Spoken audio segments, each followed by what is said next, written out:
What's up, everybody? It is 5 o'clock on the East Coast. Happy Tuesday. My name is Naman, joined by my colleagues Japheth and Katie, and we are here today on this live recording of Strategy Simplified to walk you through the sophomore's roadmap to a consulting offer. If you are joining us today, you are ahead of the ball game compared to your peers. So you are in the right place if you want to position yourself for a competitive consulting offer coming out of your sophomore year. It's nice to see some familiar names and faces here on the call. We've got folks joining us on Zoom, on YouTube, on Instagram, on LinkedIn.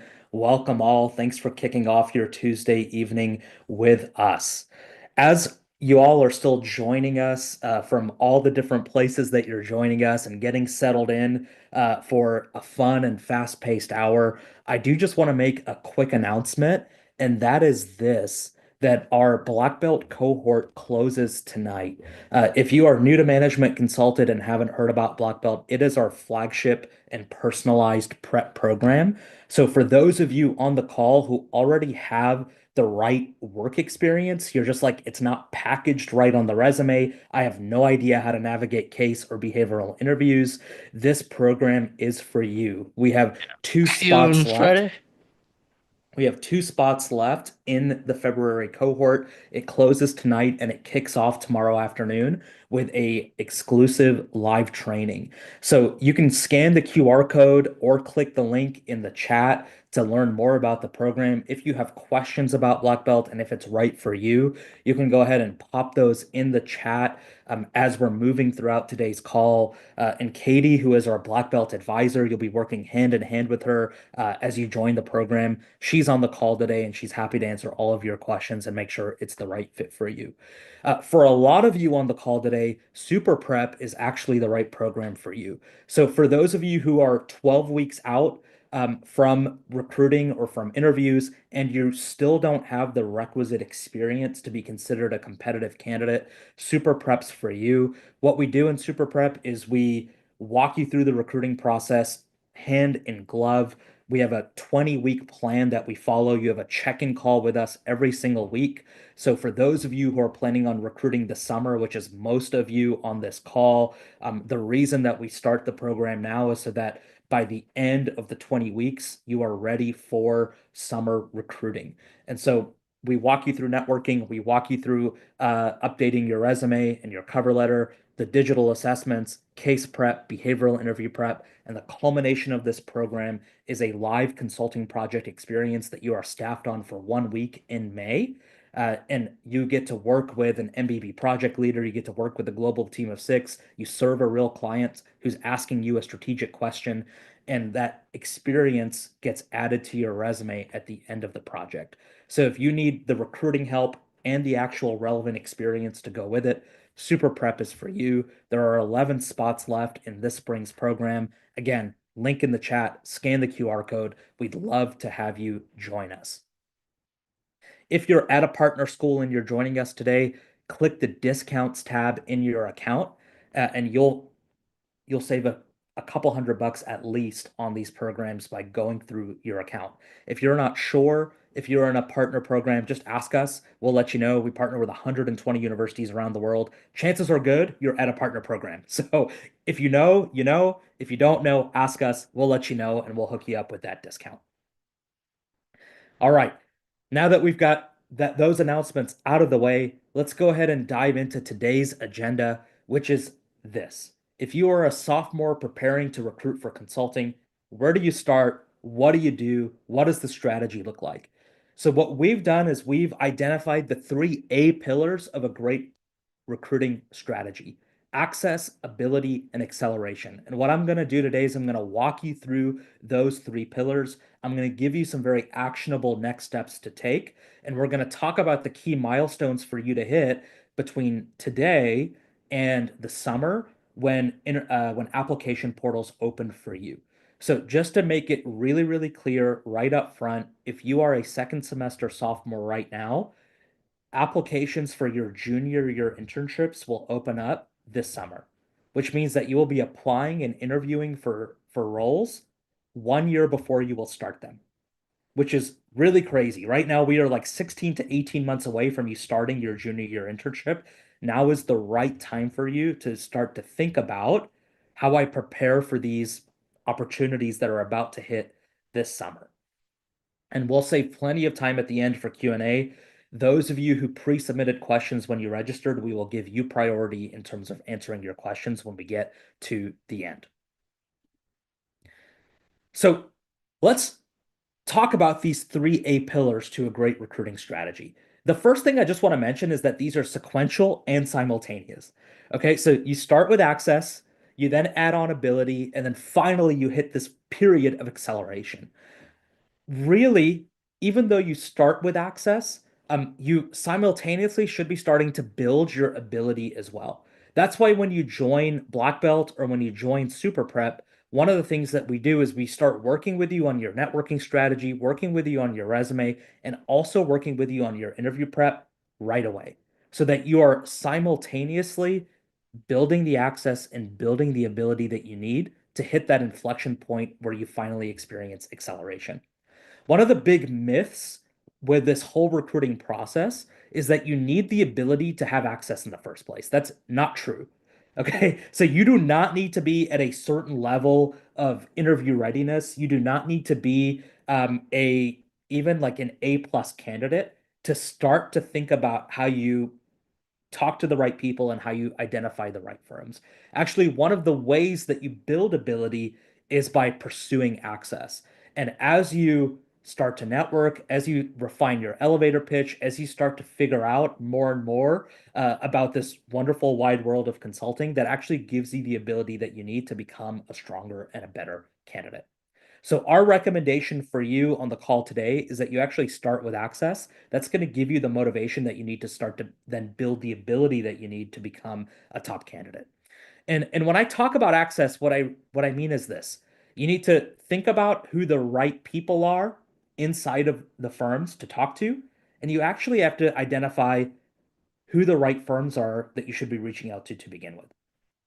So, number one, the right firms. Number two, the right people inside of those firms. You need to be thinking about both of those things. This is a twofold process, a twofold strategy. And so, what I'm going to do in a few minutes is I'm going to walk you through a matrix that will help you understand the consulting industry and where different firms sit within the ecosystem. That'll help you start to determine, okay, who might be the right firms for me. And then what I'll do is I'll walk you through who the right people are inside of the firms for you to be talking to, just based on where you're at in the recruiting process right now. Okay, so there's these two questions you have to answer if you want to play the access game right. Now, what I want to add on to this is that the evaluation is twofold as well as you start these conversations. Everybody knows as you're networking, you're being assessed, right? Like this is not an evaluation free process. The firms, your contacts really track and care about which candidates seem polished, which candidates are strong communicators, which candidates are asking good questions. Um, Networking is not free reign for you to just do what you want, say what you want, and hope you're going to get away with it. Okay, so you are being evaluated. That's why inside of Black Belt and inside of Super Prep, we work with you on not just a networking strategy, but tactics as well. How do I write the email? What do I say inside of the coffee chat? How do I ask for a referral when the time comes? These things matter a lot. Okay, so you're being evaluated, but the thing that I really want you to get is that you should be evaluating the firms as well inside of these interactions. Right? One of the reasons you network isn't just to get your foot in the door, it's also for you to figure out where you fit. And so the questions that you ask should be not just they shouldn't just be asked because you want to sound smart. Those questions shouldn't just be asked because you think it's a question you should be asking. You really should be trying to determine in this phase of the process where you would be a good fit. And so there's a reciprocal evaluation that's happening as you go through this access phase. And I want to harp on that and I want to emphasize that because a lot of students we work with, they feel pressure because they know that this is a game that has some stakes, right? Like when you're networking, when you're talking to firms, when you're talking to people, there are real stakes involved. But there are also stakes involved for the firms, right? You're a top performer. At least you should think of yourself as such, and you should position yourself as such mentally, which means that you are going to have options at the end of the day too. And one of the ways for you to sift through your options is to evaluate the firms as they're evaluating you and use the networking process to put together a short list of firms that you want to spend more time doing due diligence on and firms that you really want to apply for when the time comes. Okay. So as you get started with this process, what our team has done is we've put together a list of summer leadership programs so you can start to figure out which firms are the right ones for you. So many of these firms put together these leadership programs for current freshmen and sophomores to give you a leg up in this exploration process. So you're exploring which firms are right for you. They're exploring which candidates they want to kind of earmark and identify as high potential candidates. It's a win-win. So you can see here on this slide, Bain, BCG, KPMG, PwC all run these summer leadership programs, and the application deadlines are as soon as 2 weeks from today. So Bain and KPMG, the application deadlines for their early leadership programs are February 23rd and February 25th, not too far away. And so, for those of you who are currently freshmen and sophomores and you fit the criteria for these programs, what you should be doing imminently and immediately after today's call is making sure that your resume is up to date and making sure that you're able to get all your application materials in before this application deadline. BCG and PwC, their deadlines are in early and mid-March. So even if you're targeting those firms, you don't have a whole lot of time to get your materials ready. Now, one of the reasons that you should target these early and summer leadership programs is because they give you a leg up for junior year recruiting. So these programs are taking place the summer between your sophomore and your junior year. And so you'll get early access and insight into what the firm cultures look like, into what the firm recruiting processes look like, into what life inside the firms looks like. You'll also have an ability to build a network inside of the firms from the inside. You'll meet recruiters, you'll meet consultants, you'll meet champions inside of different affinity groups. You will meet advocates who you will be able to leverage as you kind of go through the junior year recruiting process later this summer. Some of these programs also automatically offer you an interview for a junior year internship at the end of the sophomore year experience. So, the easiest and the most streamlined way to get a full-time offer by the time you graduate is to join a sophomore summer leadership program now, parlay that into an interview for a junior year internship, and then parlay that junior year internship into an offer to return full time. It's just step one, step two, step three. It's the path of least resistance. And so, one of the reasons for you to be taking this seriously and be applying even on short notice is because you want to get into this kind of preferred candidate status as early as possible. That's also one of the reasons that these programs are insanely competitive. All right, because they are smaller than like junior year internship cohorts and much, much smaller than the full-time cohorts that the firms are hiring for from the senior class. Yet smart and strategic candidates realize that there's a real advantage to joining these programs now. So lots of demand, limited supply means these are insanely competitive, which means that you want to start crafting your stories. You want to start preparing your resume now, so that by the time the application deadline rolls around, you have the most polished narrative possible and you stand out from the sea of candidates. Your career center can help you with these application materials. So can our expert team here at Management Consulted. We have a dedicated resume and cover letter editing team. We work with hundreds of candidates a year who are targeting these summer leadership programs. We'd love to work with you too. And those edits are a part of Black Belt and they're a part of Super Prep. So now that you know that these summer leadership opportunities and these program opportunities exist, let's tactically talk about how you build some of this access. Because Some of you who are targeting these programs could even start networking before you apply for these programs in a couple of weeks. And there are 5 rules of networking that we have here at Management Consulted. And they're fairly simple in theory, but a little bit more difficult to execute. You need to be talking to the right person at the right time, at the right firm, in the right location for the right position. And so I'm going to give you a high level overview of these 5 rules today. We walk through them in depth once you join Black Belt or Super Prep, but I do want to give you a little preview of just what you should be doing. You start with the right person.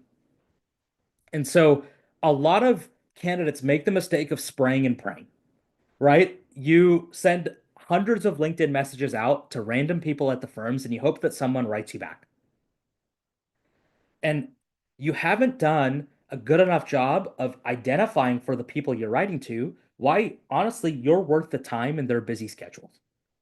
All right. And so, one of the ways that you figure out who the right people are for you to be talking to is to have an understanding of what the recruiting process looks like inside the firms, right? What does the process look like from their perspective? And here's what it looks like.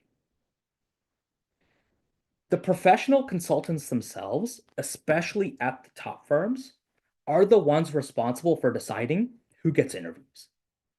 It's not the recruiters and it's not HR. That means that if you want to be strategic with who you're networking with, you should be targeting the professional consultants and not recruiters, not HR. Recruiters and HR, they're lovely, they're really, really helpful, but they are going to be there to answer your administrative and logistical questions. They are not the right people to network with if you're looking for a referral. And so once you've identified, okay, it's the professional consultants I should be networking with, well, which level of professional consultant do you target? For those of you on the call today who are freshmen, sophomores, juniors, right, undergraduate candidates, you need to be speaking to people who are 1 to 2 years ahead of you in your career. So my sophomores on the call right now, you need to be talking to folks on your campus who had an internship with your target firm last year and networking with them. And you need to be networking with the first and second year analysts inside of these firms who just graduated with an undergraduate degree. So those are the people inside of the firms that make a decision on who takes their place, right? The folks who were in an internship program last year often get the opportunity to contribute to who joins the internship program this year. The early career analysts inside of a firm, they're the ones who get to decide who the next crop of analysts might be coming up behind them. So this means that unless you already have a warm connection with a partner or a manager, those people are not the right people for you to be reaching out to and networking with. You'll interact with and encounter partners and managers in the interview process, but they don't want to be involved right now talking to you in the networking process. If your mom's best friend growing up is a partner at Deloitte, leverage the connection, use that connection. But if you're going to just reach out cold to a partner at Deloitte or a partner at Bain, that's not the best bang for your buck in terms of uh, networking effort to potential output. All right, so you should be targeting the right level of person. You should also be targeting ideally people inside of your target offices. So as you think about where you would want to eventually be based, I would put together a list of 5 to 6 cities that I would like to work in and that I have work authorization to work in. And I would start to network with people inside of those 5 or 6 cities. And my goal inside of the networking process would be to identify and curate that list down to a short list of 3 cities. Because eventually, when I apply for a junior year internship, most firms will allow me to list up to 3 office locations on the application. And so when I apply, my application gets routed through my first choice office. And so I should have networked with people in my first choice office. If my first choice office doesn't want me, my application gets routed through my second choice office. So I should have talked to people at my second choice office too. If my second choice office doesn't want me, my application gets routed to my third choice office. So I should have talked to people in that office as well, right? You want to build a network that's very location specific. And so one of the ways that you start this process is you just think through where would I like to live and work? And then you cull that list down based on where you have the strongest connections. That is how you mathematically maximize your chances of application success.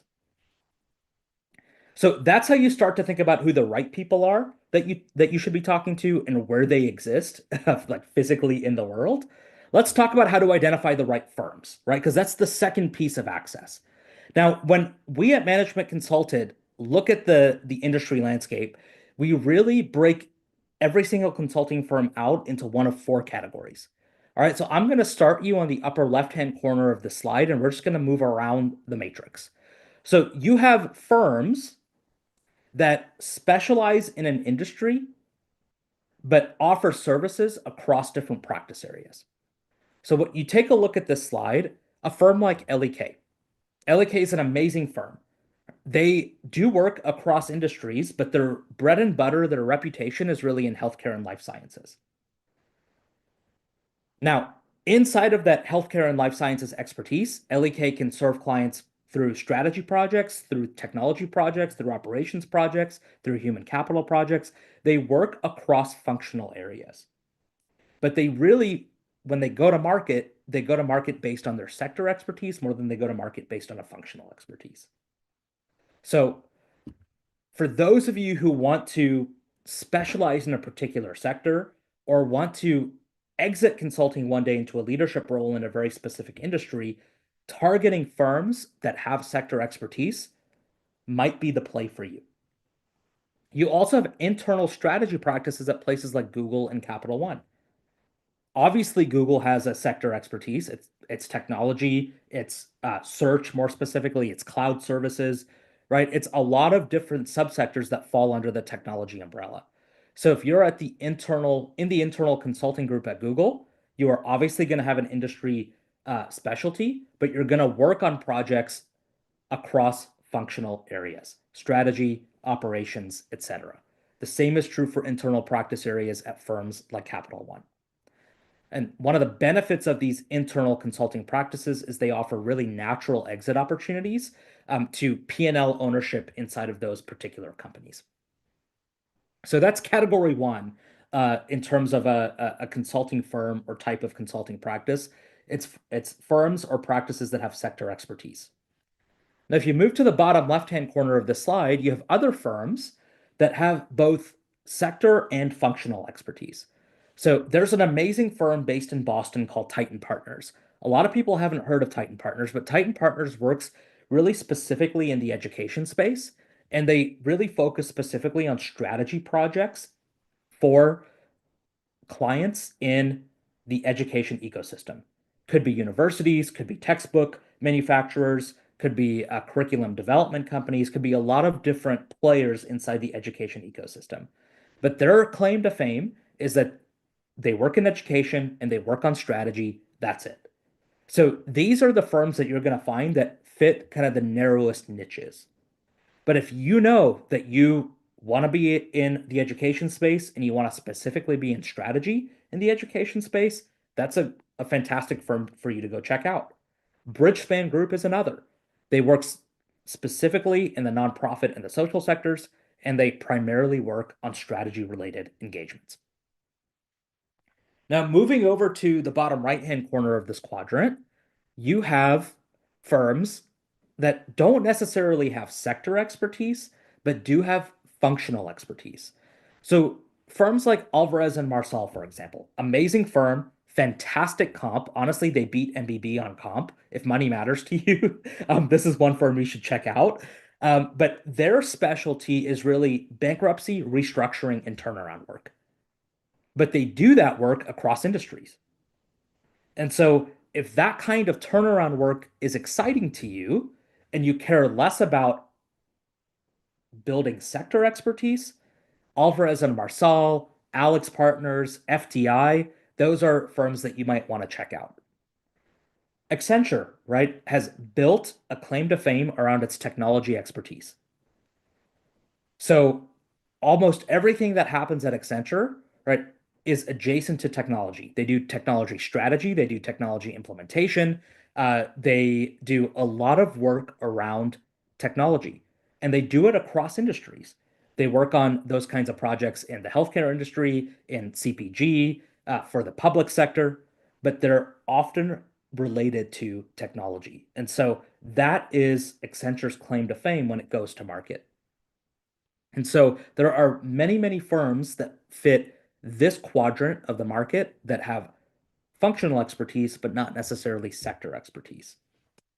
And then finally, in the upper right-hand corner of this slide, you've got the firms that play across sectors and across functions and really compete against every other firm inside of this landscape. So McKinsey, Bain, BCG work across industries, and they also have built out practice areas across functions as well. So you could go work as a generalist strategy consultant at McKinsey. You can join the digital practice at McKinsey. You can join the implementation practice at McKinsey. You can join the human capital practice at McKinsey. And the same is true for the big four firms as well. And so they play across industries, across practice areas. If you don't know yet what you want to be when you grow up, then my advice to you is that you should target at any one of these firms a strategy role because you'll get the broadest possible exposure inside of your work experience at these firms if you're in a strategy role. But one of the things I tell students that I talk to all the time is one of the main reasons to go into consulting is to leave it. All right. So as you're thinking even now as a sophomore about kind of going into consulting, think about how you want to be branded in 3 to 5 years, right? Because the kind of work you do at these firms is the brand that you're going to carry coming out of these firms, and that's going to determine the exit opportunities you have here over the next decade. Go to our consulting firm directory, and you will find detailed information on almost 1,400 firms that all do amazing work, all pay incredibly well, and are all working on really exciting projects. So if you're like, okay, this is helpful, this is a good start, I want to know more about kind of this landscape and where different firms fit, go to the firm directory and you'll be able to filter firms by different functional areas and by different industries to find firms that you might want to network with to learn more about what it's like to work there. So that's the access piece. That's step one, right? It's starting to determine who the right firms are for me and who the right people are that I should be talking to. Now, step two is to start to build the right abilities. And when we think about the right abilities, we really think about this in three main ways. You have to have an amazing application packet, you have to be prepared for the case interview, and you have to be prepared for the fit or the behavioral interview portion of recruiting as well. And so let's start with the application. There are three components to a successful application. You've got to have a killer resume.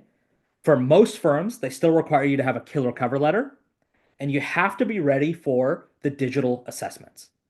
All right. And firms are not looking for you to be a business expert or a subject matter expert, right? No offense to anybody on this call, but if you're a sophomore in college, you are not a subject matter expert in anything and you are not a business expert. All right. So that is not the positioning that you need to be taking inside of your networking interactions or on the resume, right? Firms are not hiring you because you know anything.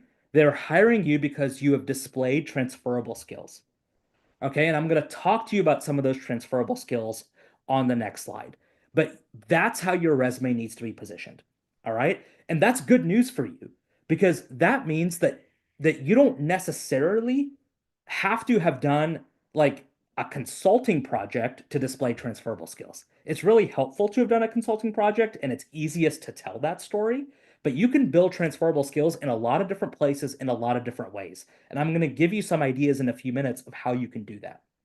All right. But your resume needs to be focused on emphasizing your analytical ability, your problem solving ability, some business understanding or acumen, your leadership ability, your ability to work in a team, your ability to communicate, your ability to present, your ability to start something and finish it and measure the results that you've achieved.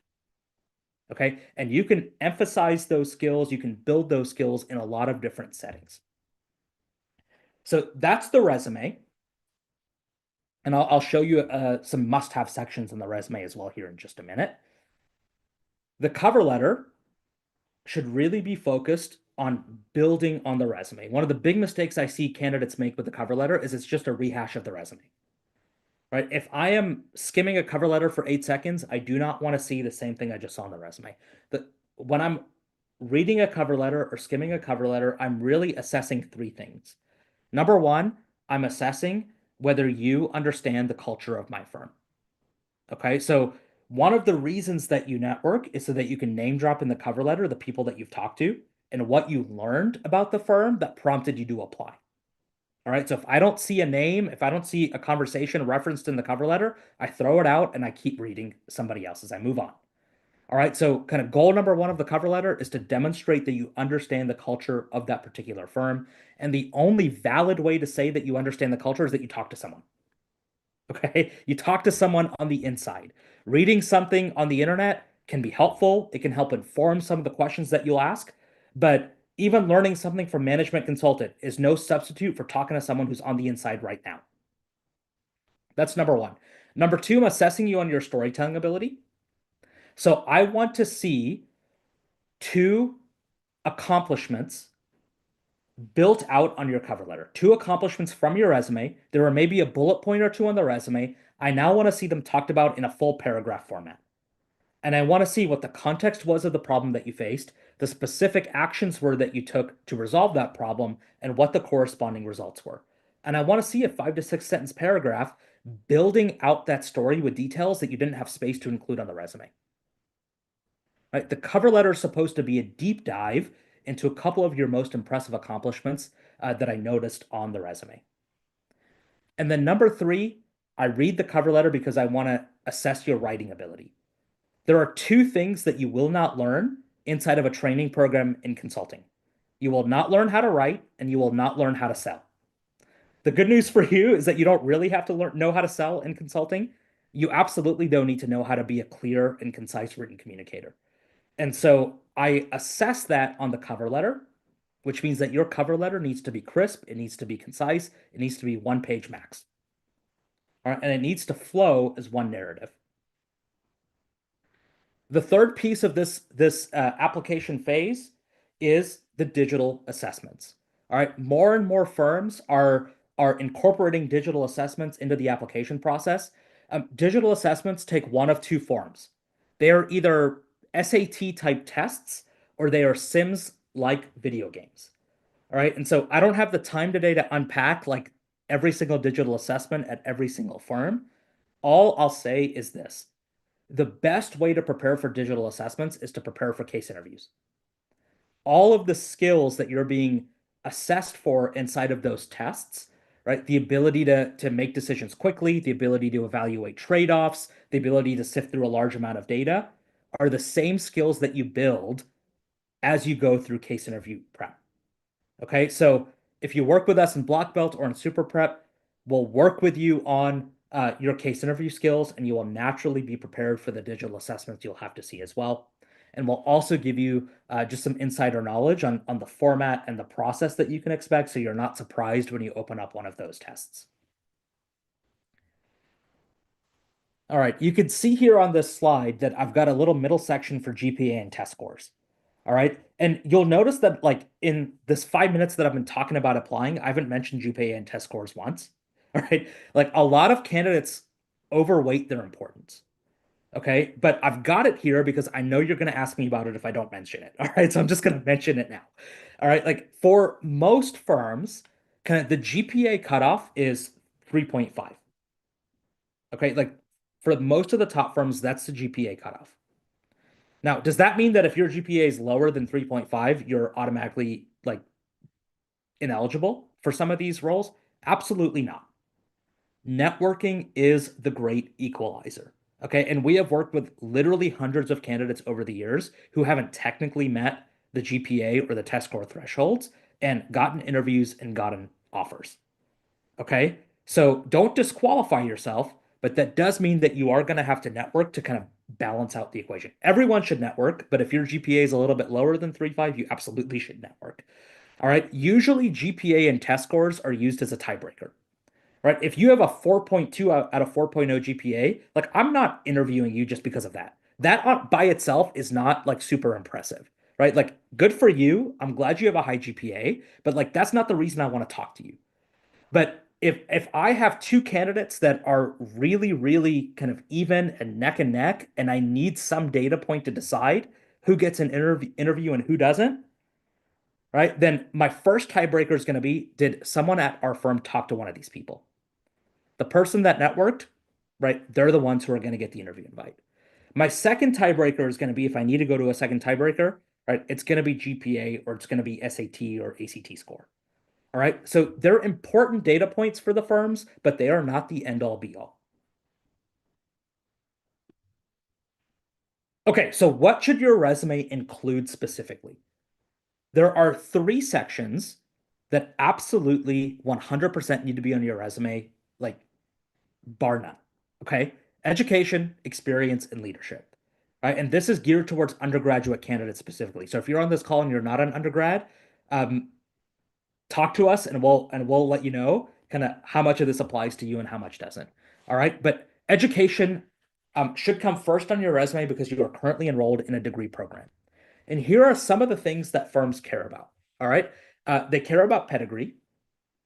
So pedigree doesn't just mean like, do I go to a top school? It also means like, did I win the most prestigious scholarship at my school? Did I obtain a academic award? Was I elected student body vice president? Right? There are different ways to showcase pedigree beyond like just the name brand of your school. Okay, but that is something that firms care about. They care about the fact that you took quantitative classes. So, if you're an econ major or a finance major, you don't need to list out all of your relevant coursework. I know the classes you take as an econ major, and the firms do too, right? But if you are a liberal arts major or, you're a major that's not typically associated with being kind of a quant heavy course load, then you might want to just kind of bullet point for me, like in one line, right? A couple of the quantitative focus classes that you've taken just so I know that you have a baseline level of ability and understanding in some of those realms. Okay. Again, not a deal breaker, but a helpful tiebreaker. And then third, I do care about performance for the reasons I mentioned on the last slide. So, right, if your GPA is over the firm's threshold, it should be on the resume. If your SAT or ACT score are over the firm's kind of cutoff, they should be on the resume. If you won a scholarship, it should be on the resume. The dollar amount of the scholarship should be also be on the resume. How competitive the scholarship was should also be on the resume. If you won an academic award, that should be on the resume. I think the exception to that is Dean's List. At most universities, Dean's List is pretty generic. All right. The university I went to, it's like half of our class got on Dean's List. So, like most firms look at Dean's List with a little bit of a skeptical eye. If it's special at your school, let me know in the resume it's special. Tell me that only 10% of the class in any given semester gets on the Dean List. All right. But I'm typically looking for ways that you've risen to the top in terms of your honors, your awards, your performance. And I want to see that in the education section. I don't want a separate honors or award section because that removes those distinctions from the proper context. I want to see them all in one place. Okay, let's move on to your experience section. This is any work that you've done that's an internship, a co-op, a summer job, etc. And so here's some things I care about in that section if I'm a reviewer at a consulting firm. I care about brand name, right? So did you work for a brand name company or did you serve brand name clients? If the answer to any of those questions is yes, name drop as much as you can. If you're under NDA or you did some sensitive work, instead of listing your client, you could say for a Fortune 500 manufacturer, right? There are ways to get around some of the information that you may not be able to share while still conveying the size, the scope, and the scale of your work. So I do care about brand name. I care about analytical ability, both qualitative and quantitative analytical ability. Did you work in Excel? Did you, write a script in Python? Did you visualize data in Tableau? I want to see some of those skills highlighted within the bullet points of your experience. And I want you to showcase business understanding by drawing the connection between what you did and the results or the projected results of your work. So when you analyzed that data set, what are the insights that you uncovered? And then what are the recommendations that came out of those insights? And if those recommendations were implemented, what would the business impact be? Kind of being able to draw the line between the work that you did and business impact conveys business acumen and business understanding. And then finally, I'm looking for distinction. So if you want some kind of employee of the month award, or you were offered to you received an offer to return, I want to see that inside of the experience. That's super attractive to firms. The third section that undergraduate candidates should have inside of their resume is a leadership section. This is experience that you are not paid for or graded for. Okay, so if you are president of a club on campus, or are a leader in your local, Big Brothers, Little Brothers chapter, or you have a leadership role in your local Habitat for Humanity, right? Like any kind of leadership role like that, um, I want to see in a leadership section. And specifically, I want to see in those experiences that you have managed people, you've managed budgets, and you've not just been involved, but you've been able to achieve impact. Those are some of the highlights I'm looking for out of leadership. My rule for if something counts as leadership is this. If you tell me about the experience, when I imagine you doing it, do I imagine you in a professional setting and do I imagine you in professional clothes?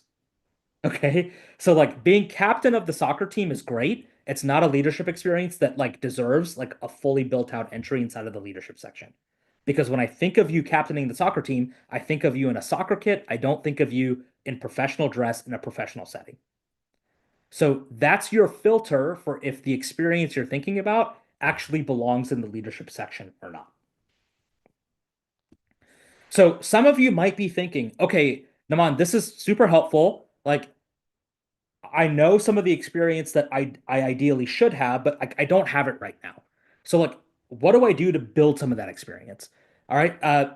Number one and most obvious thing is you can get a job, right? Right. So you could get you could get a co-op, you could get a part-time job, you could get an internship, whether paid or unpaid, right? That's like in semester, right? Like there are lots of ways for you to examine, excuse me, to like find and identify job opportunities that are open for you and to you right now, right? And the Management Consulted Job Board is one place for you to go and find some of those opportunities. So you get bonus points for brand name. I always tell undergraduate candidates that we're working with that at this point in your career, brand name matters more than function. So even if you want to do strategy work, right, I would take a supply chain co-op at a brand name company versus a strategy co-op at a non-brand name at this point in your career. So focus on brand name over function if you have to make the choice. So that's option number one. Option number two is you can start a business, right? So build a landing page or a website, make one sale to prove the concept, and keep on going. One of the things I love to see as a reviewer at a consulting firm is that you know how to take initiative and have an idea and take the idea from just idea to execution and application in the real world. So I don't care if it's working with your little sister to like blow up her Girl Scout cookie business, right? Right. I don't care if it's web design, if that's a skill that you have. I don't care if you want to start a business kind of advising other small businesses on how they should like write optimal AI prompts, right? Like there's a lot of things that you could start doing today to not only generate a little bit of income, but also build some of the skills that we've talked about. Right?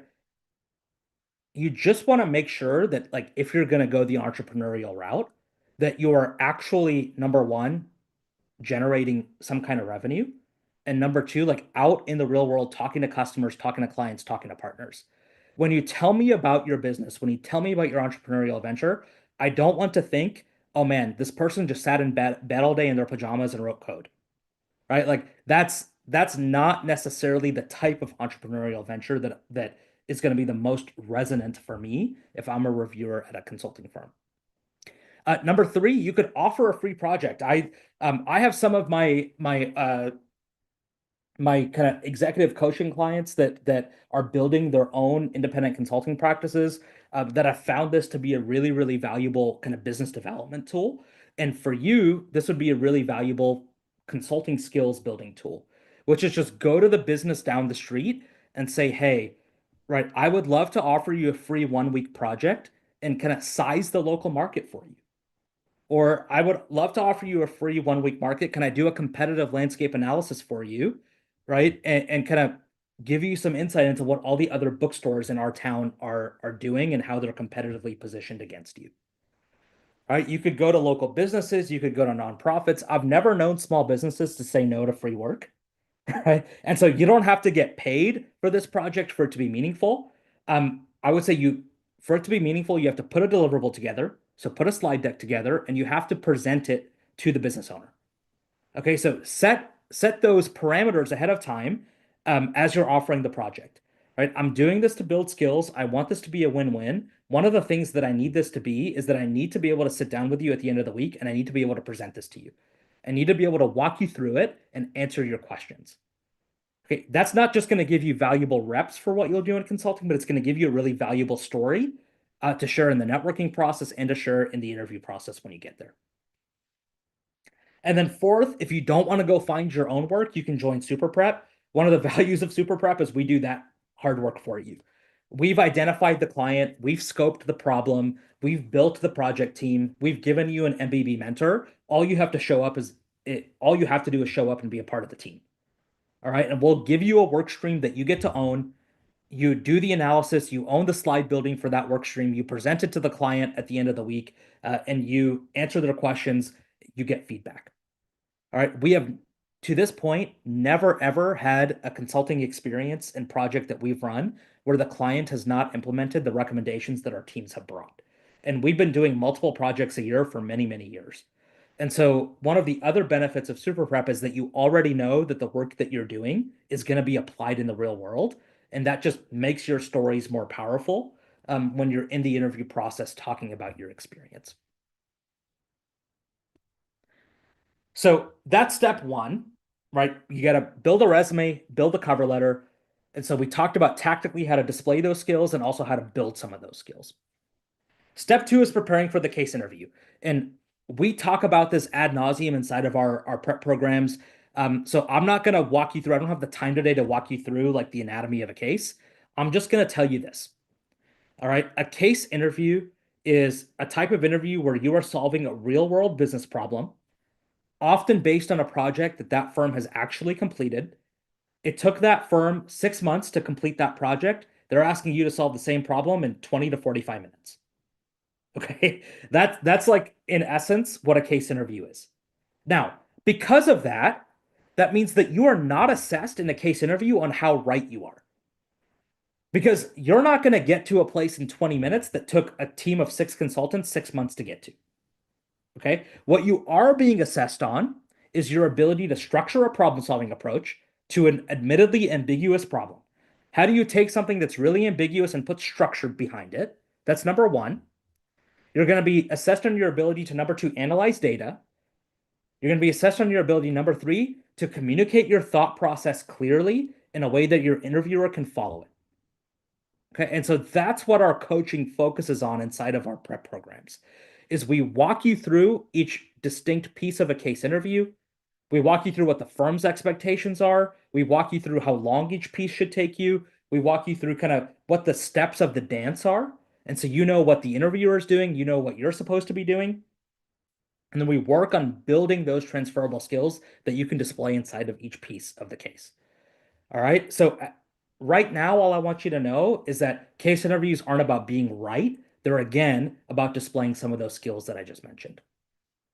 Now, if you've never done a case before, or if you have not started your case prep yet, then we have a free case prep plan that we're giving you today just for being on the call or for listening to this episode. So the link to that prep plan is in the chat. And if you're listening via podcast, it's in the show notes. All right, so you can download it today to start your prep immediately. It is a 28-part plan, right, that walks you through step by step what you should do your first month of case interview prep. All right, so like you could do one step every day and kind of be at a really good place in terms of your case prep, like within 1 month. But you can also flex it to your timeline if you don't need to do all of this work in a month. Inside of the plan, we link to drills, we link to cases, we link to a lot of materials that you can use to start building your case competency today. The third part of being ready and building ability, right, to successfully recruit as a sophomore is the behavioral or the fit interview. Let me just say this right now, right off the bat. We have a lot of students that we work with, a lot of candidates who come to us who are freaking out about the case interview, right? And rightfully so. Like it's difficult, it's tough, it's not like anything you've ever done before. What they don't understand is that the behavioral or the fit interview is 50% of your final score. And it really, really sucks if the reason you don't get an offer is this right here, because this is actually relatively easy to prepare for. All right, especially compared to the case. You just have to put the time in. All right, so there are three like main types of questions that you'll see inside of a behavioral interview. You'll see direct questions, story questions, and tricky questions. And we walk you through these in detail inside of our prep programs, but I'll just kind of give you the quick overview right now. Direct questions are questions that are based off of experiences that are listed on your resume, right? So why did this happen? How did you do this? Why did you not get a return offer from last year's internship, right? Just questions that are based off of what's there on the paper.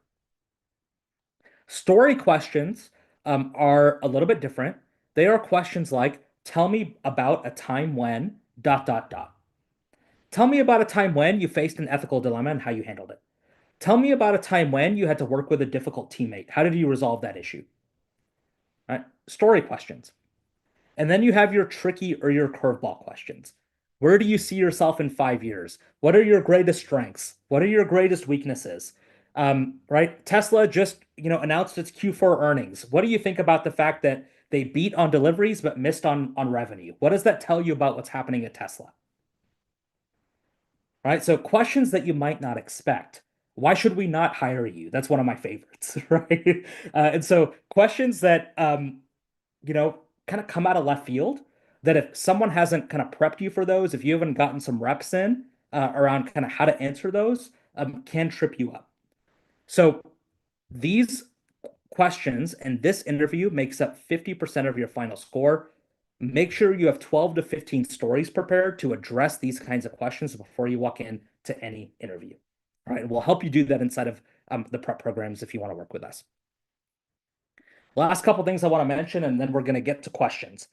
So when you have access, ability, and you know the proper timing, then you hit acceleration. Okay. And so you're at step one right now, which is knowing what to do drives initial motivation. And so that's what today's call is for. We're here to tell you what to do and when to do it. And so hopefully that gives you the confidence and the motivation to say, okay, great, I can get started now. That's the goal coming out of today. Right. And then you'll start going through our prep plan and you'll start to get tired. And at that point, the firms will release their application deadlines and they'll give you another jolt of energy. All right. And one of the things that you'll realize is that the application deadlines are so early, like they are a year ahead of when your internships will begin, that a lot of your peers will miss them.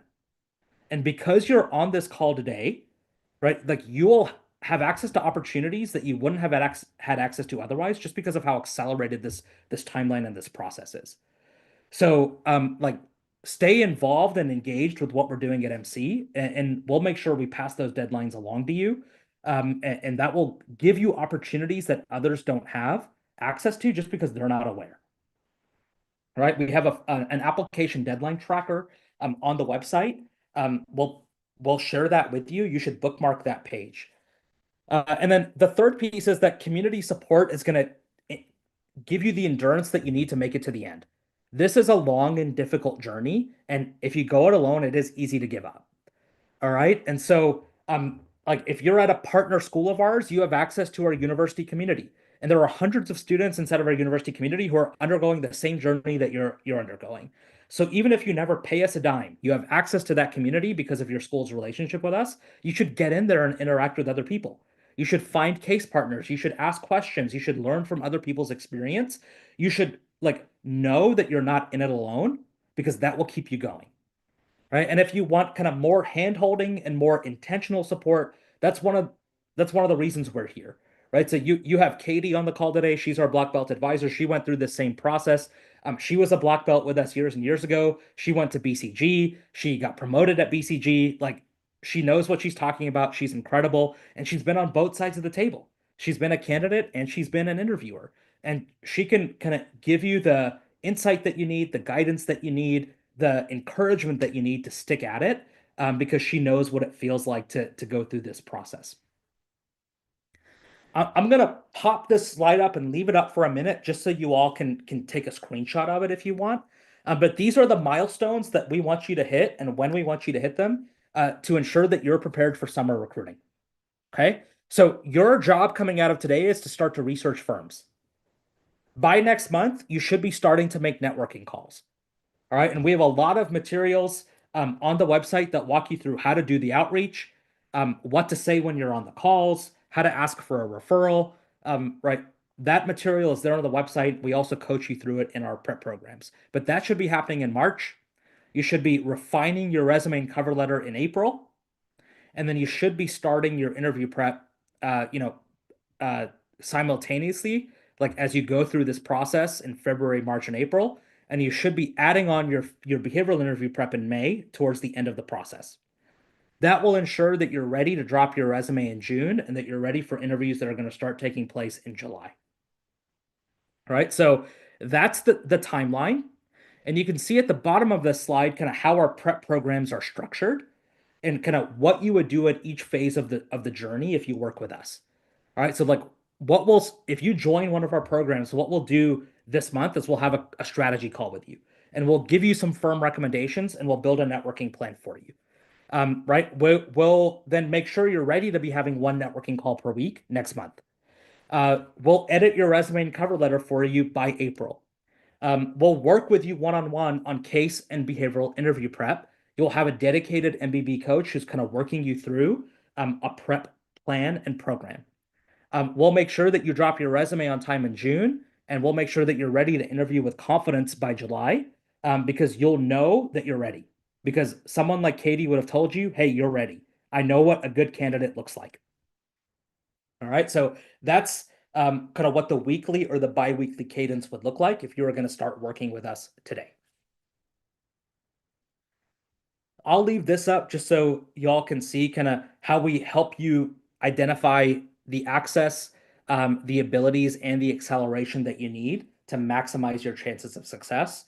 Japheth, while people are digesting this, what I'm going to do is I'm going to pop the pre-submitted questions up on the screen. I'll address some of those, and then if there are questions that have come in through the chat that you think are helpful for us to address live, I'm happy to stick around for an extra couple of minutes and address those as well. So I will start with the pre-submitted questions here. So the first question was around networking. Should I wait until after this semester to network with people, or should I start now, despite my resume not being fully complete? I think the last couple slides just answered that for you.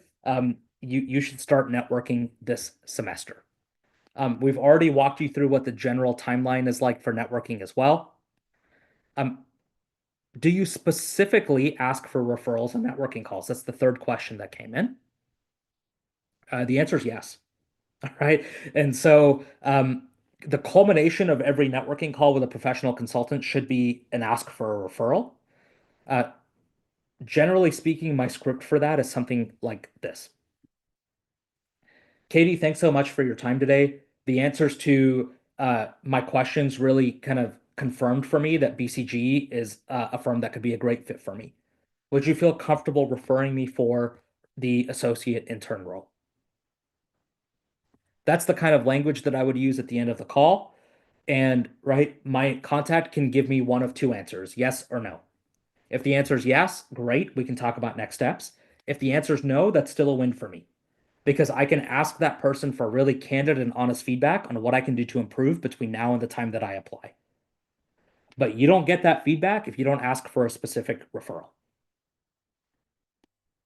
All right, second category of questions that came in was around like the profile and the resume. So we already talked about our advice for someone who doesn't have experience with consulting. We already talked about the experience that consulting firms are looking for. We already talked about competitive GPAs. We already talked about the fact that yes, experience with non-name brands does count if you can highlight transferable skills. And then we already talked about how to emphasize some of those leadership and problem-solving skills as well. Interview prep, some questions came in there. Should I start with behavioral or case interview prep first? Start with case first. There's a longer runway to get ready for the case, and the skills that you build in the case prep process will prepare you for the digital assessments as well. We would start our behavioral interview prep like 4 weeks, 4 to 8 weeks before interviews. You don't have to start that prep now. You just have to make sure you do that prep before you walk into the interview. Second question under the interview prep category, how many cases do you recommend that students practice? I'm not going to give you an answer that you like, but here it is. It depends. All right. Because it could take me 20 cases to get ready, and it could take Japheth 30 cases to get ready. Right? Every candidate is different. And if all I did was give you a magic number and said if you do X number of cases, you'll be ready, I would be doing you a huge disservice. Right? Like quantity does not equal quality. All right. So you are ready when someone who knows what they're talking about tells you that you're ready. All right. I talked to a principal at BCG the other day who told me he did 8 cases before his interviews and he got an offer. All right. Like, not necessarily what I'd recommend for everybody, but 8 cases what was all he needed. And we have other clients we work with that we've got to run them through 40 or 50 or 100. So don't focus on quantity, focus on being strategic with how you're preparing. That's why we put that free case prep plan together. If you follow the right plan, if you do the right things at the right time in the right sequence, you maximize your chances of being ready on time. All right, general questions here at the bottom of the slide. If you were a sophomore now, what would be the one thing that you would focus on the most? Great question. The one thing that I would focus on the most is making sure that I was able to speak about my experience in a way that would be compelling to firms. So I'd be starting to think about the internship experience that I've had, the leadership experience I've had on campus, the part-time job experience I've had, and how I can pull stories out of those experiences that highlight some of the transferable skills that I know these firms are looking for. In short, I'd be focused on that storytelling ability because that's going to come in handy on the resume. It's going to come in handy on the cover letter. It's going to come in handy in the networking process, and it's going to come in handy in the interview process. Like you're going to have to build that skill. Start now. And then I'd also be starting to think about adding more experience if I need it. And I'd be starting to think about preparing for cases also. As a freshman, what additional steps can I take to be extra prepared? There are specific freshman programs that some of these firms run. And so we have a list of those on our website. If our team is able to pull that list up, I'm sure they'll share it with you. But you can apply for those freshman programs. There's no reason for you not to. Uh, Again, it just gives you earlier exposure to firm culture, firm interviews, and helps you start to build a network. On top of applying for those freshman programs, I would also just be looking to get more familiar with the world of business. Read the Wall Street Journal every day. Read Bloomberg every day. Read CNBC. Um, right, start to build some just competency in terms of how you talk about business. Start to build a perspective on what's happening in the world, and start to figure out if you actually like business. All right, like I can't tell you how many candidates that I've run across in like over a decade of doing this who want to go into consulting and don't even like solving business problems. Right? Like I'm like, what are you doing like preparing for case interviews? Like why are you in an MBA classroom if you don't like business? Like it'll surprise you like how many people think they want to do consulting but actually don't love business. And that is like a real differentiator for you when you get into the networking process and get into the interview prep process is that you actually like solving these kinds of problems, right? And if you don't like business, if you don't like case prep, you're not going to like consulting. So just save yourself a whole lot of time and heartache now. And so if you're a freshman, start exploring if this is something that you really want to do. What's a good use of my time this summer that will prepare me for recruitment? Just depends on where you're at, right? I don't know if you're a freshman, sophomore, junior. So we've talked a lot about what you should do. Um, right? Just if you're a sophomore. And so I won't add anything more to that now. That's why you've been on today's call. So those are just kind of quick answers to some of the questions that came in ahead of time. Japheth, I'm happy to take a couple questions live if you think there are some good ones that have come in. Sure. Thank you so much, Naman. That was really helpful. Lots of questions in the chat, but thankfully, me and Katie have been over here working out our typing muscles, and so most of those have gotten some pretty good answers. I've got one that I thought would be helpful for the group from Grant. How many firms should I be looking to network with and apply to? Should I be looking to, do this with as many firms as possible, or just dial down on certain ones? Yeah, that's a great question, Grant. I would start by building a list of like 6 to 10 target firms, and I would go through the networking process with those firms. And as I go through the networking process, I would remove some firms from my target list because I'm not a good fit for them, and I would shortlist other firms that I for sure want to apply to. And then as I move firms off my list, I would add others on. So I have like this rolling list of 6 to 10 firms that I'm always targeting, but I wouldn't necessarily like simultaneously go after 30 firms because I think you're just going to spread yourself too thin. Like be a little bit more focused, a little bit more hypothesis driven, a little bit more strategic with the approach. Love it. All right, we'll take one more here before we say adios to the folks here on the call. Uh, Calvin's asking, what are the main differences, if any, for juniors as far as the timeline and tactics of the recruiting process? Yeah, Calvin, great question. No real difference between timeline and tactics. The only real difference is now your only option for applying to the firms is for full-time roles after you graduate. And so those resume drops are going to be happening this summer. Those interviews are going to be taking place this July and August for full-time roles that start in the summer of 2026. So you still want to start now. You just want to recognize that typically speaking, right, full-time roles are a little bit less frequent in terms of how many are open. And so it's a competitive process. One of the reasons you want to start preparing now. But timeline and tactics are very similar for you. All right. Thanks so much, Naman. Thanks so much, everybody, for registering, for joining, for tuning in on the podcast and YouTube and LinkedIn and all of the other places. We really, really appreciate you. Just a final reminder about the Black Belt cohort, the February cohort closing tonight at midnight. And there's last time I checked, there was 2 spots left. That number may have gone down by now. But we'd love to work with you. Naman, over to you for final thoughts. Thanks everybody for joining us. We're in your corner. All right. So if you've got questions, shoot us a message on LinkedIn, write us on Instagram, send us an email, get in touch with us. We are here to help and we are cheering you on as you start this journey. So thanks so much for joining us today. Have a wonderful rest of your Tuesday, and we will see you soon.